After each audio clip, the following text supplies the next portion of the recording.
alternatives that have gained strength and power to pull you away from the very thing that you want to do. So if I want to get outside and run, the power of being with my significant other, or taking time to prepare food, or watching television or Netflix, if that's been the habit over time, that's going to pull you away.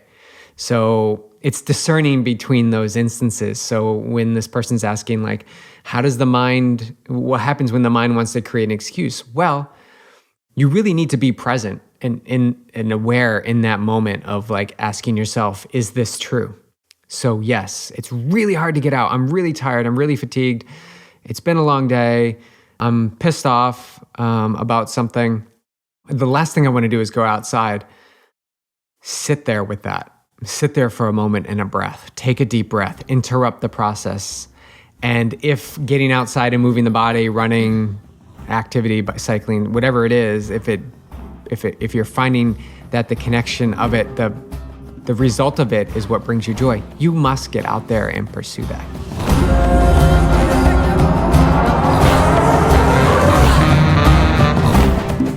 Hey, you guys, welcome back to the show. It's Jess and Beej, and we're here for our monthly show, which is now called The O Show. You said that like O Show, like an old-time New Yorker. O Show. Welcome to the O Show. So, why do you like the name O Show? Well, because it's short, and I like abbreviations of things like the O and H. But I think what the O and H means is pretty much where we want to dive and where we have been diving in these conversations. And so OH stands for open and honest. Yes. So I got a Facebook message from one of our listeners, Jamie Roberts, friend of Yogi Triathlete, who is now sporting her new trucker hat for giving us the new name. And she was like, I'm a little late to the party, but she gave me this whole list of possible names. And there was several on there that were like, oh my God, that's really good. Oh my God, that's really good. And then when we saw the open and honest, Clark, like he has to walk over the wires, the laptop, by the coffee, by my water, which doesn't have a cover on it. So when we came across open and honest on the list, it was like a perfect match for the theme in our life. And I find that we keep, as I'm working with people one-on-one, as you and I are talking with people, as we're working with athletes, as we're talking to guests, as we're talking to each other, it's like there's nothing to hide. There's nothing to hide. Like let's just live a truthful, non-harming life. The first two yamas, or the tenets for living, based on the science of yoga. And I just love it. Like, I just want to live a truthful, non-harming life. And so I loved open and honest. It kind of scared me, but I think after last month of revealing my high LDL number, that I'm okay. I'm okay to be open and honest for reals. I also like it because it's the O Show. And if you've ever seen the movie Office Space, the guy in there who's just dying to show everyone his O face. So I like that swing on it. And then also Osho was an Indian god-man or mystic who is quite controversial. And I've read for my yoga teacher training back in 2013, one of our assigned readings was Yoga, the Science of the Soul, which was written by Osho. And it was like, it's pretty hardcore. I can absolutely see why he ruffled many, many feathers. He's really no nonsense. But when you read these sages and mystics, like, they're no nonsense, So I love it. I love it. So this is the Osho. And enough with the confusion about YTs and YT and the YT show, YT the ask YT, like it never really flowed really well. It never flowed well. And it always, I don't know, there's something about it that, it just didn't flow well. So that's gone. Now we're the Osho. Yeah, Osho. I love it. So let us know what you think. Yeah. Open and honest. I think you're gonna like it. I think you're all gonna agree that it's a great name. I think it's just gonna roll. I have a little hesitation too at first, but it's like this is what we do. We share our lives. We share our perspectives. And the raw honesty, I think, is where we feel most comfortable. Where we're speaking from our heart, where we're speaking from what our experiences are without any candy coating it. You know, I really feel open and honest describes everything that we do. Yeah, I do too. And if my intention is to live a non-harming, truthful life, well, having a monthly show called Open and Honest is probably a great way for me to continue to step up to that. So we will be honest. We will be kind. We will be open-hearted, because that's really where you want your truth to flow from. You want it to flow from open-heartedness and kindness and compassion. Because there's the other truth, which is just like straight up, direct, and it can be super harsh. And truthfulness, admittedly, was never my issue. Although I did lie a lot. Oh man, I was a really good liar. But I was really direct, and that also was very harsh, and it harmed a lot of people in my path. And so I don't want to do that anymore. Well, truthfulness can be pretty blatantly honest, right? Truthfulness can be like something you don't really want to hear. Yeah. Right? Yeah. And you serve that purpose of actually just delivering what actually needs to be said. But I find that I deliver... Or is it in your delivery of your honesty? Yeah, the delivery. And I find that the delivery is like the questions that I can ask. Like, I'm just thinking about the athletes that I work with one-on-one. Like, we go pretty deep, and we get really honest, and I call them to that honesty.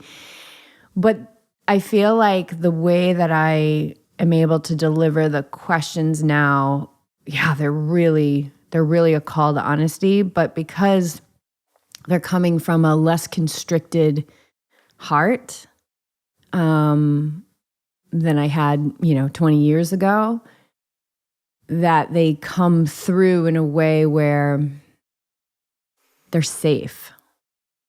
Like, they're safe to answer. And when we deliver the truth through, harshness or with a constricted heart or something like that, it's not safe. Well, I feel like a feeling like that would come from pushing an agenda or some sort of it has to be this way, and that's where the message comes across. Versus like if you're just sharing your perspective, your insight, and it's always coming from a place of love, then there shouldn't be any really hard feelings on your end. I'm talking from your realm. But if you're trying to push something, like you've got that little poking, like, this is really what the message I want to get to you, and you better listen. I feel like there can be some attachment to that, maybe some ickiness inside. I don't know. I think you've always had a very kind heart, and I've seen your heart constricted. Like, I knew you from day one of this relationship, and but I think overall you just have a really kind heart. You always have. You've had a kindness about you. So I have experienced not having such a kind heart sometimes. Okay. So we'll just leave it at that. Yeah. People are going to get it. They're going to get it they're going to be like, oh yeah, I know what she's saying. Or they're going to be like, no, I totally know what he's saying. Yeah. So you'll either know where you are. Were you kind-hearted, or have you experienced truthfulness through a closed heart where you're just like, let me tell you what I think of you. All right. So the Osho, welcome. psyched to be here. It's March 2021. And I'm getting ready to go to Costa Rica. We talked about that in the last podcast, getting excited about that. Looking up some travel insurance. And there's a couple little pieces of red tape that I need to take care of because of the ways of the world. And, we just take care of those things with neutrality. You play the game. And I'm looking forward to being on retreat with our guests. Yeah, and that's in 4 weeks, 5 weeks? Yeah, just about 4 weeks. Okay. Yep. April 10th to the 17th. So we still have a couple rooms left if you're interested in joining. And flights still seem to be really reasonable. And you can check out the last podcast or go to the link in my bio on Instagram if you want more of that. All right, so last month we had our big confessionals about our blood work. And so let's bring everybody up to date on the changes. What changes have you made? Because your big things were what? White blood cells, what? White blood cells is pretty much the major thing, major low for me. So, all about citrus. I think my mornings start with citrus now. And this is the attitude of an athlete, right? They go all in, like most high-producing athletes do. They dive right in. So I can go all citrus all the time. Pull it. What is it? Who's the fruitarian guy who just trained on fruits all the time? Michael Arnstein. Yeah. But no, my mornings have started just with a grapefruit or orange, and we have more citrus in the house. And actually, we got an amazing delivery from Eleanor. Thank you, Eleanor. My gosh. Such a beautiful soul. So many things have been happening like that. Like we're like, oh, we want more citrus. And then all of a sudden a crate of oranges and grapefruit show up on the door. Like I was thinking, oh my gosh, I need sage. And I go to get the mail and my friend Valerie sent me this gorgeous, like the most beautiful sage I've ever seen, wrapped in rose petals with like dried flowers. So it's like, as you align, you get what you need in the exact right time or what you desire, but it's like way better. It's way better. And, that's really, I think, man, it all comes down to faith. Trust. Yeah. And belief. Okay, so let's get back to your dietary. Yeah, so grapefruit, I was like all about grapefruit, and then I had a few oranges, but this delivery that came had both grapefruit and oranges. So talk about the universe providing. It's just a reminder, like, why did I get away from this? I used to eat grapefruit all the time in Newport. I remember packing up my jars for the day, jars of. So is citrus something for white blood cells? Citrus is great. Yeah, it's good for building that up in the body for sure. Yeah. Why? Is it the vitamins? Red peppers are another one. I don't know. Red peppers are also high in vitamin C, I believe. I wonder if it's a vitamin C thing. So I've been at the grocery market because I do most of the shopping, and I get in my patterns of getting the same things. But now it's like, okay, I'll grab a red pepper, and I notice it's like, okay, well now I need to grab I should get 5 red peppers, so I have it. No, it's like grab 1 red pepper. Start with a little bit of something, adding it back into your diet. Grapefruit, if I'm at the grocery market, I'll grab 1 or maybe 2. And someone would say that's only going to cover 2 days, but I'll fill in the rest. It's a habit that you build, and it's about small changes over a long period of time that are going to benefit you the most. And so if you can have that patience and perspective, what happens inside will take care of itself. And just get what you need. Yeah, so then there's the hoarding aspect of things. Just get what you need. Just get what you need in that moment. Nobody needs 48 rolls of toilet paper. You just don't need 48 rolls of toilet paper. Really only need 3 squares. But we're so conditioned to be like, but if I buy 48 as opposed to 4, then I'm going to get a better deal. And don't forget, you guys, that's a lack mindset. There's no lack in this universe. None. Unless we believe there to be. So citrus has been a big focus. Red peppers have been a big focus. And really that has changed the way that we eat our meals as of late too, or at least for me, it's been more vegetable, I'd say roasted vegetable based. I mean, we were roasting vegetables 3 or 4 nights a week and just putting it on top of farro, brown rice or barley, and eliminating the sauces that have oil in them, and really just having, nutritional yeast or the Bragg's amino. It's been really refreshing, I'll say, to switch it up and add some things into my diet that I haven't. Oh, also, speaking of that, mushrooms, shiitake mushrooms, which I'm not a mushroom person, but I will do it for the health of my body. And the way that we're adding it into our meals, I'm not really tasting. Yeah, so are you not a mushroom person, or is that just something that you say? I don't know. I guess I would have to eat a full mushroom sandwich to see if it's the actual mushroom. Why? Why would you have to do that? Because I think it's the way it's laid out, or consistency of the texture of the food. But you're enjoying it the way it's coming in. Yep. So why do you need to eat a mushroom sandwich? Because you challenged me to see if it's all mushrooms in all forms. So in this this instance, are you sure you're not a mushroom person or something like that? I don't know. Maybe I am.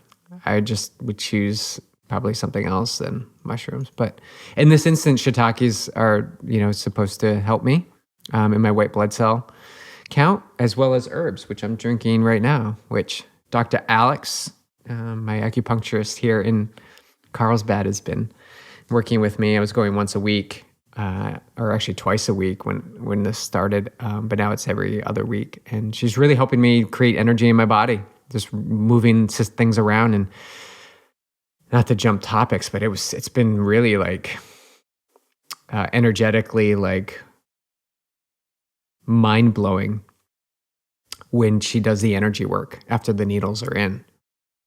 And, she'll be holding my head and that energy in the head, and she'll work her way around the body. And even though she's working her way around, I still feel those hands on my skull. So I'm like, how is she down at my feet now when I can still feel my head? And after she does it around, she always shares with me after that, the energy just totally shifted. Whereas at first it maybe was shaking, like you could feel the vibration. When you come back around, you're more calm. And so it's the calm, it's the balancing of the energy, it's the practice of acupuncture. And how's your sleep? Sleep is improving. For sure, it's on the upswing. Whereas before I would really be restless due to the sensation in my body. It's now, I'm getting a good solid 5-6 hours before I wake up and have to twist and turn a little bit. And the sensation in the body is, on a scale of 1 to 10, if it was an 8, it's now like a 1, if not gone. So yeah, really important things I've changed, I feel, in my diet.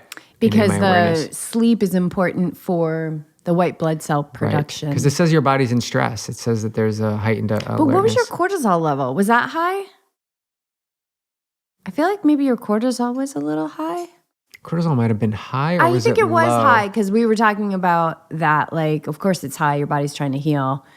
Yeah, it'd be interesting to see that blood work and the changes that have, so 3 months we're going to do it. So, which would be beginning of May. So you can decide if you want to do it after you recover from St. George or in taper prior to St. George. Yeah. How about you? What changes have you made?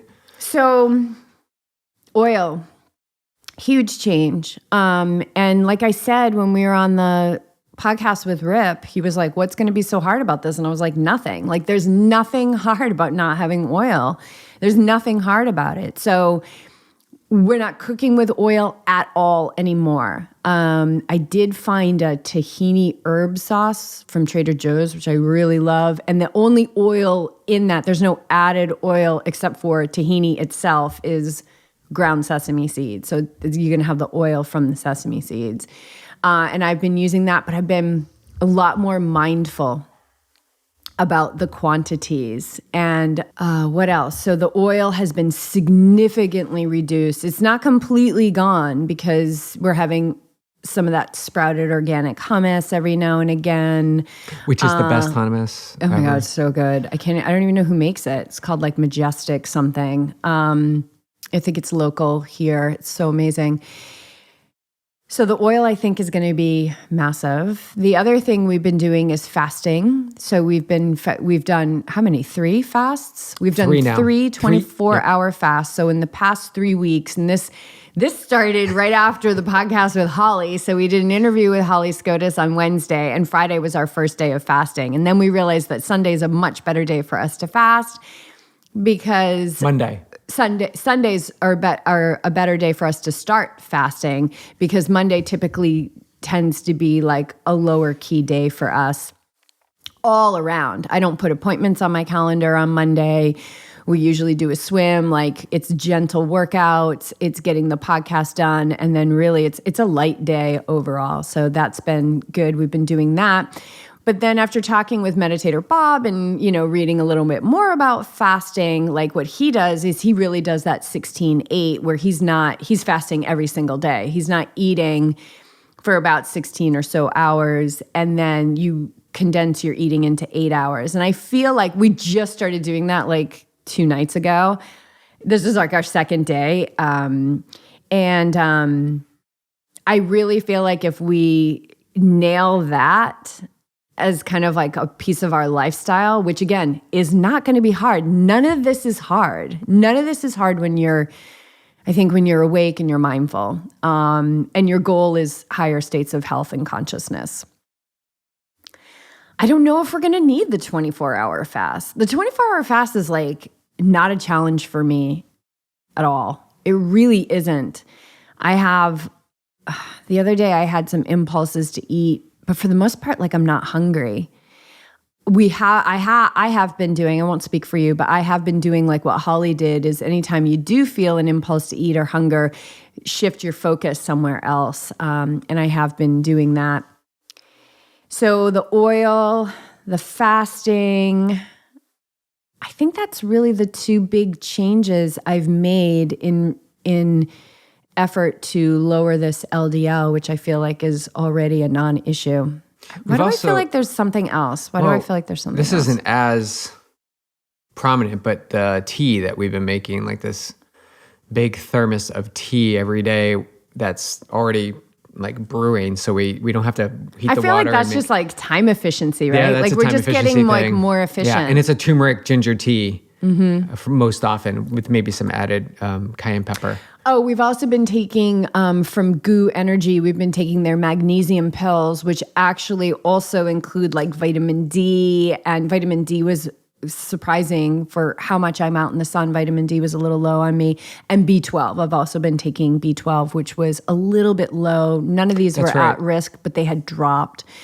So, so we'll see. You did make me a birthday cake, which was an oil-free birthday cake. But what I didn't realize was that it was also very processed because it was white sugar and white flour, which I didn't realize until after the first morning when I was completely hungover from it. But then we got really good frosting from Fraser Farms, which was absolutely not oil-free. I'm sure that had a ton of vegan butter in it. And that was really, really good. Can we just have like a moment of silence for the birthday cake? I was hungover for 5 days after that cake. It was so good, but like my body continues to show me that it has a very low tolerance for stuff that's not pure. I think that's a good sign. It was white cake with white frosting, double layer. It was so good. So in these instances, we just talked about this on my live with the team this morning about if you're going to have it, like enjoy it. And like, don't beat yourself up for having it. Like, truly and, like, indulge in it. Fork when you're like cutting it, and like, don't just like house it. Be mindful Savor about it. Like, So I feel like those are good changes. I mean, I feel like there's something else, and if it comes, it'll come. But no oil has been no problem. Well, how about eating? How about our eating at night? Like trying to eat earlier. Yeah, so along with the 16-8 is eating earlier, like really getting our food in 3 to 4 hours before we go to bed. I always joke about the retirement center here in Carlsbad. Yeah, like we can almost get in there. It's an amazing facility. I don't think we have the income from that place but yet. they probably though. eat like Jerry Seinfeld's parents at like 4:30, There's nothing 5. wrong with that. But that's our goal. Our goal is to eat by 6 p.m. Yeah, so we're switching up the routine a little bit, and there's no hard lines. Like we're not hardline people. And so we've got intentions. My intention is to raise my consciousness above all laws of nature. Okay? That means that I want to raise my consciousness higher than any of the miracles in this world. So that's my goal. And whatever I can do along the way to reach higher states of physical health, and raise my consciousness, I'm going to do those things, but I'm not going to put myself in a box. So we stay in flow every day. Every day is new. Every day is new. Every moment is new. And just staying in flow with that and staying focused on the big goal. And then everything along the way are just little experiences. Like life is just a series of experiences and moments. That's it. Yeah, I think you can get caught up in the details. Yeah, it's just lifestyle changes, positive lifestyle changes. And I think, some people do need that. Like, I'm going to get up every day. But just watch when we're putting ourselves in a box. More often than not, I see when you stick to the hard lines of how change needs to happen, most often, and you do these challenges, you do the challenge, and then the challenge doesn't really have any lingering effect. Yeah, I'm more interested in getting underneath what it is that makes us feel like we need to do these things to jumpstart a change. What is it that's holding us back from making the change we want to make? That's kind of where I want to go in my own process. What is it? Like, what do I need to believe in order to say that I need this like hard line of getting up at a certain time every single day? What is that? And I think that helps me get to the source, which helps to keep me in flow, because every day is different. Like I just think positive lifestyle is positive lifestyle, and the more that you get that, the more add-ons as opposed to takeaways, right? Like the add-ons, the add-on of the fasting experience. I love the fasting experience. I love watching the impulses of the mind. I love how I was really surprised at one of the things I have realized from fasting, which I did not even think would be something that I would realize, which is it humbles me. It humbles me that I get to choose not to eat. That's really I feel like I've hit a level of humility around that I get to choose not to eat. I think that that's amazing. And I don't think that it's luck. And I don't see it as privilege. I see it as the alignment of who I am in this life. And that's all it is. What about you? Anything surprising from the fasting? Yeah, how much time I have during the day because you're not preparing for food, eating food, cleaning up your food. You're thinking about it occasionally, but I feel like we have more time. And for me personally, I feel the habits that I've built. So the habit of wandering into the kitchen, 50 times a day, looking in the cabinets or fridge to snack on something. And not that that's wrong, but again, it presents opportunity to notice your habits. And if that's all that comes of this thing is just more mindfulness and presence and awareness, then I treat that as successful. And I love the we took Holly's recommendation of hiking. So we've been hiking on Monday during the fast, which I love. So it's like hour 22 and a half, and we're out on the trail, and the sun's starting to go low, and you're getting close to eating, but it's like, just be here now. I love the mind game of it. And then the physical benefits are just a bonus. I like the hiking at the end of it because I'm not obligated to hit a certain pace or go a certain mileage or have a certain goal in mind. It's literally just to go out into be in nature and walk And we stop sometimes and just watch hawks fly by, which has been, we've been hitting it at the perfect time where they're hunting for food, and they'll be hovering like around us in the fields because we're walking by these amazing open fields sometimes. And it's so green out there right now because we've had quite a bit of rain. And these birds, one of them looked so huge. And the other thing is just appreciating nature and the natural flow of things, and the birds just gliding on the wind, and how they just can direct with just one tilt of their body and just float to a completely opposite side of this the hiking trails that we explore. It's been really refreshing.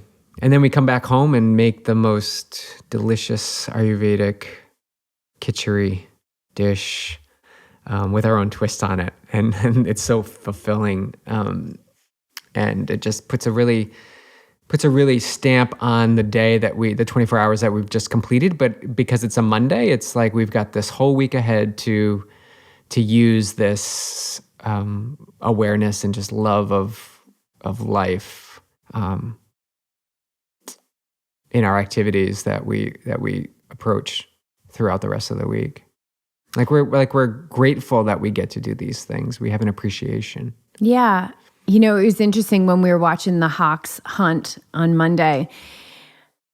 I was like, wow, look at how much they need to do to eat. Like, look at how much work it is for them.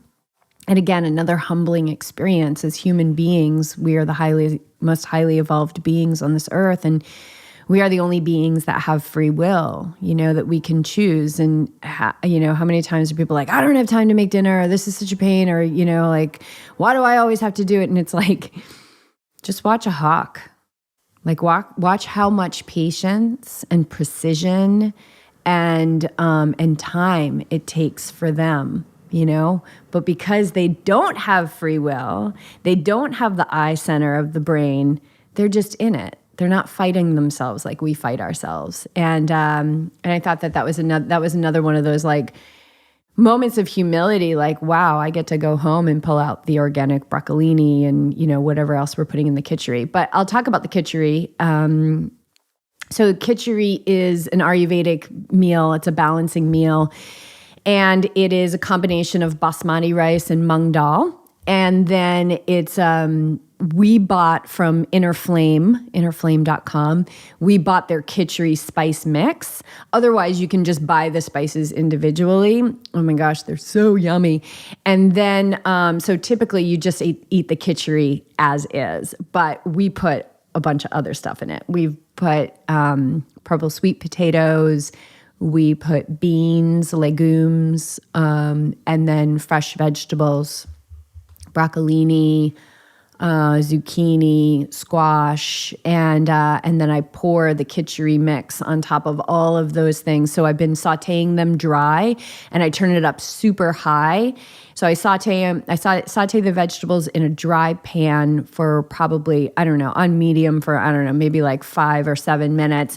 And then I crank it up to high and I get them nice and hot. And then I pour a little bit of water and everything steams. And it's like gorgeous. The colors come out. And then I pour the kitchari on top and mix it all together. And that's been our break fast meal. And then also I say a little silent prayer over my meal in recognition that I get to break my fast. And then I just feel like I've been eating that meal really mindfully. So many benefits, like the physical benefits are like secondary to this fasting experience that we've had. It's definitely been more spiritual. I completely 1000% agree. Yeah, it's been really cool. All right, let's keep moving on.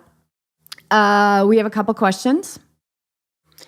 And let's dive into those since we're already like almost halfway through. Okay, I've got the questions. You sent them to me. I did. Clark is all wrapped up in the wires over here. Laughing at Clark. He literally has like mic wires wrapped around his leg. And I'm sure that they don't do this at other high production but it's funny podcast shows. He's got the bed over on this side, the completely comfort on this side, but he chooses to be on top of on wires. this side. Yeah. Okay. So, all right, question number 1. Can we chat motivation? At times I struggle to get my training in due to my schedule, being tired, blah, blah, blah. I know for me, I just have to force myself out the door and everything will fall into place. It has taken me a long time to get to this point, getting out the door and not making excuses, but the struggle is real sometimes. Just want some perspective, thoughts on this. How do you deal saying go when your brain is trying to make excuses for you? I'll let you have at that first. I just feel so inspired by Tim DeBoom's podcasts and his. Oh yeah, and that will launch. It's already that will already launch by the time this comes out. Yeah. But just how he's got the approach of just like there's no excuses. And Sonny Joe Lawrence as well, James Lawrence, the Iron Cowboys, feedback on it. So those are 2 approaches and 2 podcasts you definitely would tune into. But my approach is if you love what you're doing, if you truly love it, like it's what fuels you, it fires you up, it brings you joy, you smile, you feel swirly sensation inside, you feel some sort of attachment to it, then it will get you out the door. The connection of the feeling of what it takes to accomplish that, whatever it is, when you make that connection, it should burn. It should burn inside. Burning meaning it should fuel your desire. And I'm saying should, but this is, I guess, my perspective. I get up to move the body and train because I love to move my body. If you get down to the very essence of it, and this is taking that very general approach, I like to move the body. However that needs to happen during the day is okay. I've detached from how it needs to happen. But I've done the work with myself inside through meditation, mindfulness, stillness, to see what it is that truly is getting me up and out the door.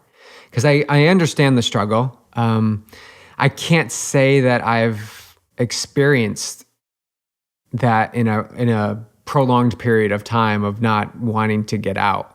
So, but I have experience with coaching athletes that find it difficult to really just lace up your shoes and get on the other side of the front door. And what it comes down to is that the habit and the belief system that you've built over time.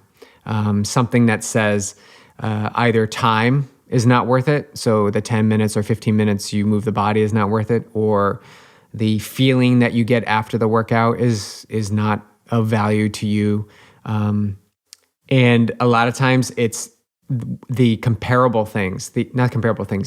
alternatives that have gained strength and power to pull you away from the very thing that you want to do. So if I want to get outside and run, the power of being with my significant other, or taking time to prepare food, or watching television or Netflix, if that's been the habit over time, that's going to pull you away. So it's discerning between those instances. So when this person's asking, like, what happens when the mind wants to create an excuse? Well, you really need to be present and aware in that moment of like asking yourself, is this true? So yes, it's really hard to get out. I'm really tired. I'm really fatigued. It's been a long day. I'm pissed off about something. The last thing I want to do is go outside. Sit there with that. Sit there for a moment and a breath. Take a deep breath. Interrupt the process. And if getting outside and moving the body, running, activity, cycling, whatever it is, if you're finding that the connection of it, the result of it is what brings you joy, you must get out there and pursue that. The alternative to that is I always come back to when I'm injured or there's something that's disallowing me to chase my dreams. And in those instances, I really feel into, okay, what would life be like if I could not do this? And I find that it's, I know he's moving the thing. He's constantly moving my mic to the right as he shimmies up against the table here. But it's in those moments when I can't do something that is pulled away from me that I feel the urge to do something. So my question to you is, why do you wait for the moments when you can't do something to want to do something? Why don't you just do it? Right? And I guess this is me talking to myself. And I've had enough of these setbacks over the years where now it's like, I just had one the other day where I got off the bike because I'm biking and running now. I got off the bike and I'm like, I should probably go for a run. I think I was with you. Yeah, we just come back from our ride. And I was like, my legs are kind of tired and, you know, I can just maybe go run later or not do it at all. And you were like, you get outside and you run. Like training is on, Training dude. is on. What the heck? And in the moment when I was out, I actually got outside, didn't even think about it, put the shoes on, got out. I realized this is one of those moments where I would have like kept myself from the very thing that I think about when I'm unable to have these activities. So you're better damn straight sure that I am out. You better damn straight sure. Is that Remember even, your medicine card today? what was it? Groundedness. You better damn straight sure. Oh, yeah. All right. So, What were you trying to say? What was I trying to say? You damn straight better make sure. So It was like a jumble. I'm just really positive that I will make an effort to get out and run every day. So if it's 5 minutes or 10 minutes or a walk with Clark, I'm committed to that because, you know, in my recent experience with sensation, I haven't been able to do that. So it's my commitment.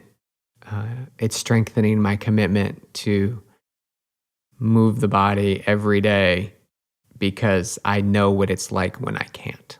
Yeah. So I think it's interesting for you to reflect on, you used to be like a motivation. You've always had inner motivation, but you used to listen to motivating things like before a workout and stuff like that, but you don't do that anymore. No. So like, what did you learn about that motivation? It's temporary. Like so what? So like it needs to come from the inside, right? Like internally motivated. Absolutely.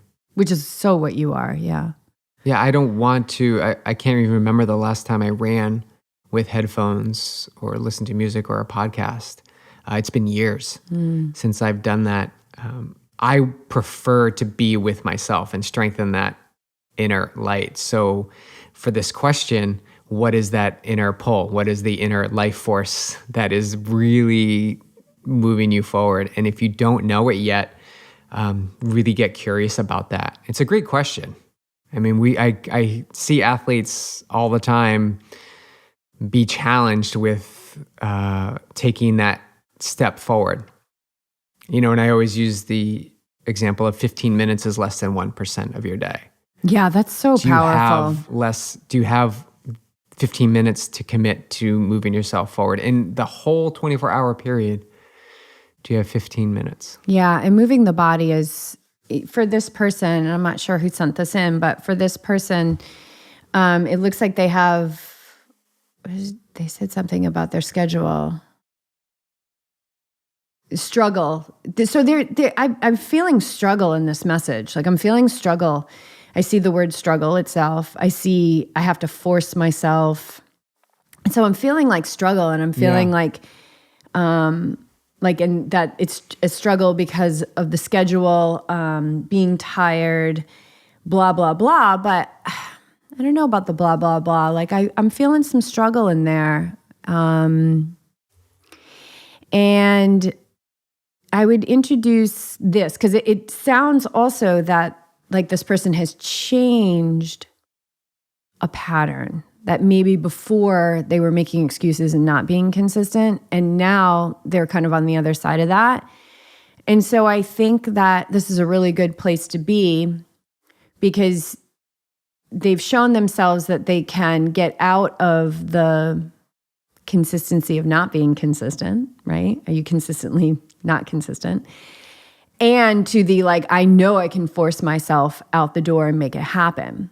And so what I feel intuitively for this person is what's that space in between? I think that space in between is going to be where your flow is and where there's not so much struggle. So what I mean by that is sometimes it's okay not to go out the door.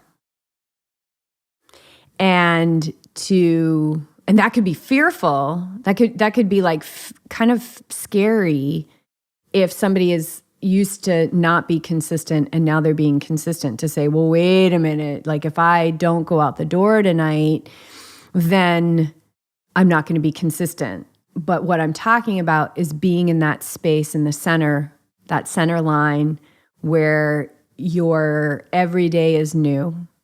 And even if the schedule is tough or the days are long or whatever it might be, every single moment is brand new. Every single moment, everything is changing in every single moment. But if there's things in our lives that are not changing and they're not satisfying to us, they are actually changing. They just keep changing to the same thing. So this might be a good way to begin to break up this thing that doesn't seem to be changing, which is sometimes it's really tough. And maybe to a degree, it's tough every day to get them out the door. So I would look at a couple of things. It really comes from this one thing, is the ability to begin to discern what is mind stuff and what is your intuition. Saying, you know what, tonight or today or this morning or this afternoon, we just need to say no to the run. And what does that leave you with? Is there guilt in there? Okay, well, there's your work. That's what needs to get cleaned up. Because if there's dissatisfaction that's underneath this struggle, that's actually what's dictating the reality. So it doesn't matter if you go for the run or don't go for the run. It's looking at what's underneath it. And it's okay to not always go for the run. Now, if you're somebody who's having trouble getting out the door, that's another conversation. But if you're getting out the door, but you're feeling like it's forced, force is a really harsh word. Remember, we're vibrational beings living in a vibrational universe. So the universe only knows what our vibration is. That's why I'm always saying, like, let's get underneath it. Let's get underneath it. Because action doesn't matter. Vibration matters. So if we're taking action and we're hating every step of it and our vibration is dissatisfaction, then all we're doing is drawing in more reasons to feel dissatisfied in our life, because that's just how it works. So if I'm sitting next to a physicist right now, they would absolutely 100% agree with me. These are the laws of nature. It's Newton's third law. Every action has an opposite and equal and opposite reaction. So that's what's happening. So when I say we're vibrational beings in a vibrational universe, we are living that Newton's third law, right? So it's, instead of saying every action, I'm saying every vibration, every feeling that we move from. So I would get curious about getting really skillful at what is mind stuff. So our thought life, that is, not helpful in that moment where you got to run on the plan and you're having hesitation in getting out the door. And our high intelligence, our intuition that knows all, that says, yeah, you know what, get your shoes on and get out there. Or, hey, listen, like the body actually needs rest right now. The body needs you to just do a really gentle yoga flow on your mat. Or your body needs you to do yoga nidra, or your body needs you to just take a walk. Just take a walk. So it's that ability to discern mind stuff from intuition. And you've got to try it out and test it in order to build it. Now, if this person meditates, a great way to begin to increase your intuitive voice and your relationship to your intuitive voice is really what I'm talking about, is after your meditation, open your eyes and sit for another 2 to 5 minutes. It's like the longest 2 to 5 minutes of your life, I guarantee. And you just look around and you begin to merge your calm, meditative self in with your physical surroundings. So in the face of a tough schedule, a struggle, a run that you don't want to do, you have more robustness to your meditative self, to your intelligence.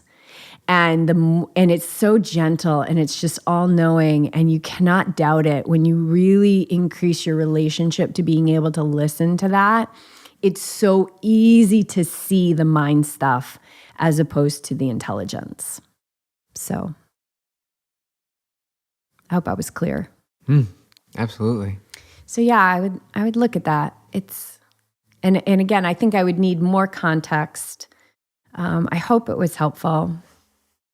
But that ability to know what's intuition and what's mind stuff, it's gold. It's absolute gold. I just recorded a podcast for season 2 about this. So that'll be coming. Okay. All right. Next question. Okay. If you could practice anywhere in the world, practice yoga anywhere in the world, where would it be? Location, beach, countryside, in a different country. This is fun. Go ahead. I'm seeing myself like in Italy, and I'm seeing myself on a hillside with a lot of gorgeous nature around me overlooking the water. So that's the vision that I have coming in. And honestly, as long as it's music free and it's warm, those are my 2 requirements. Like, I do not enjoy music in a yoga studio, in a yoga class at all. I've taught at studios where they required music, and it is like, it's such a game of mind mastery because it's such an incredible distraction. So yes, as long as it's warm. Why are you looking at me like that? You give me a weird look. As long as it's warm and it's quiet. And so for me, being outside in nature would be amazing. And warm meaning like perfect amount of humidity. I love humidity. I don't like the desert. The desert doesn't do well. I don't do well in the desert. So that's where I am. Where are you? I'm in Italy. Where are you? First reaction is to be probably out on that pier in Hanalei Bay in Kauai, just with my mat. Oh, I love that. And preferably early morning or late morning when the humidity is high and I'm working up a sweat, and you can hear the waves, some birds. Maybe the surfers are out, and it's just me out on the pier. Coffee or no coffee? Unlimited coffee. For sure.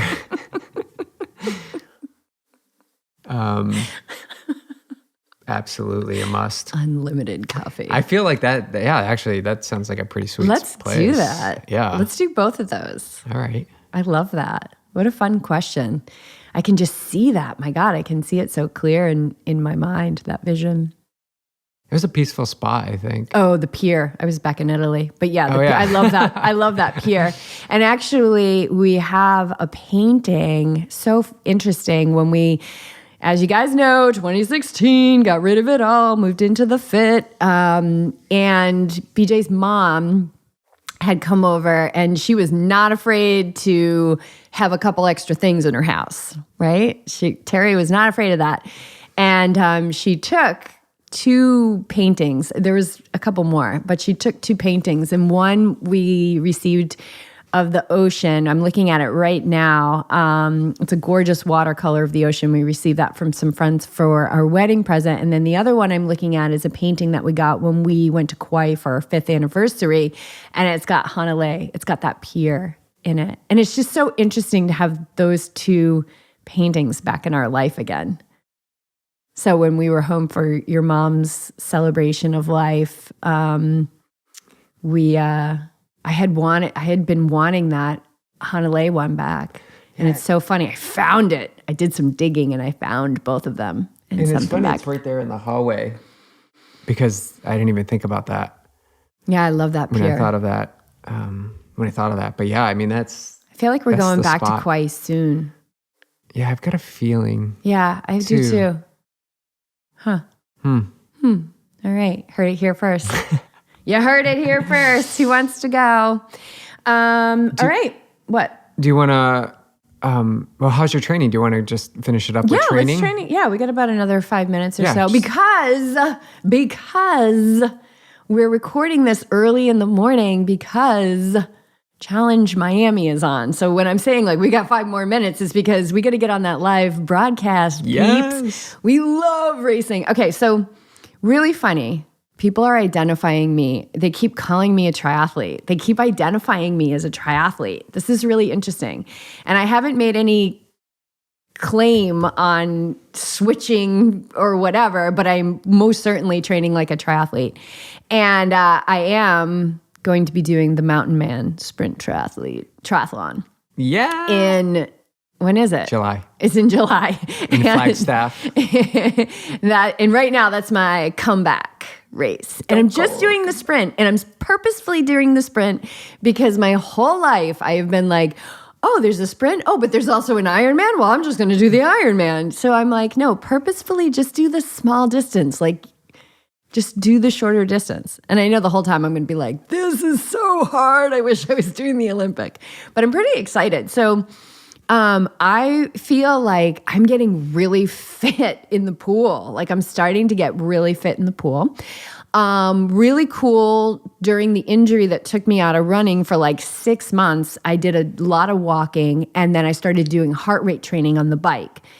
And now that I'm running again, all that heart rate training and like it's working. It's so cool. It's working.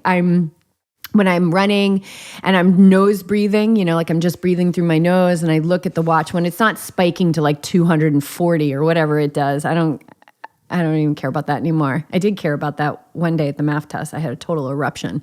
But yeah, training's going really well. The heart rate is catching up. I'm feeling really good. I had a session with Lawrence Van Lingen, who was on our podcast, who is amazing. He works with like some of the best athletes in the world. And I got a chance to work with him the other day. He's so intuitive. He's definitely a healer. And he gave me some really good news about my body. He was just like, your spine is incredibly healthy and supple. Mm-hmm. And I believe that that's the Kriya Yoga technique that I do in meditation, which is the spinal breathing and also clearing my chakras, which are my energy centers throughout our astral spine. That's where we digest energy and experience in our life. We want to clean those things out every day and balance them.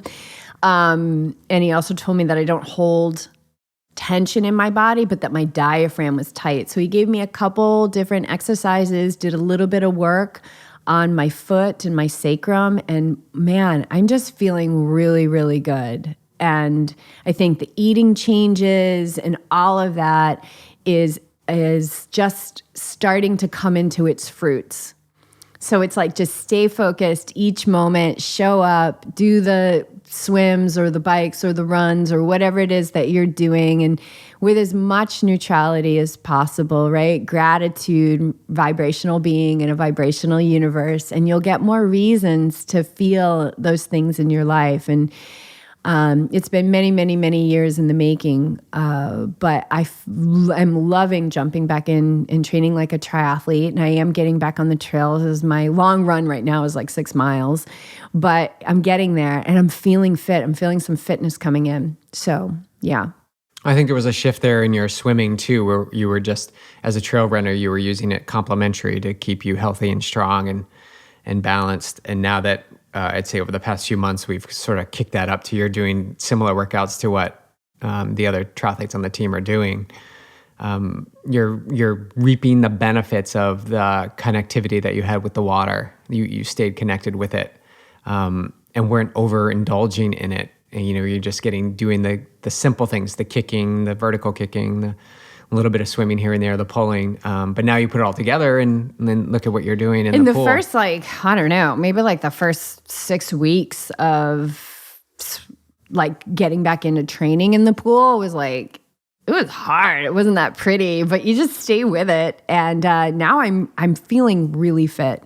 I'm feeling that triathlete body again, and I feel what I observed for many, many years as a massage therapist, which I'm kind of like a massage therapist again. I'm sure you will touch upon my skills. I feel more balanced in my body. I lost that in those 3 years of like just focusing on running. And yes, I always kept my touch in the water, but I really began to miss the bike. And I'm loving that I can get fitness in ways that are not just running. I feel super fit right now, like I would if I was putting down a 45, 50-mile week, and I'm putting down like a 20-mile week of running. So it's the other things. But yeah, I love it. And also having an amazing coach. Thank you. You're welcome. Thank you. Okay. And how's York? Because training is on, dude. And that's why I was like, what? Get out there and do the run. Yeah, like, I don't know why that was even a question. You want to go to work? You want to go to the championships? Right. Like, now that's a situation where you get your butt out the door because you've got this small 8-week window and you got to put the frosting on the cake, baby. Yeah, I love the pressure. I love 8 weeks or 7 weeks now. I love that I kind of feel like I'm doing it too. Well, you're going to be there. 7 weeks to prepare for St. George. And then quickly after that, it'll be an Ironman in Coeur d'Alene. So, 3 months of not running and really just trying to figure out this thing in the body. And man, persistence and openness, to all things. And, I've used all my tools in this experience, mindset tools, connections with healers, let's call them healers.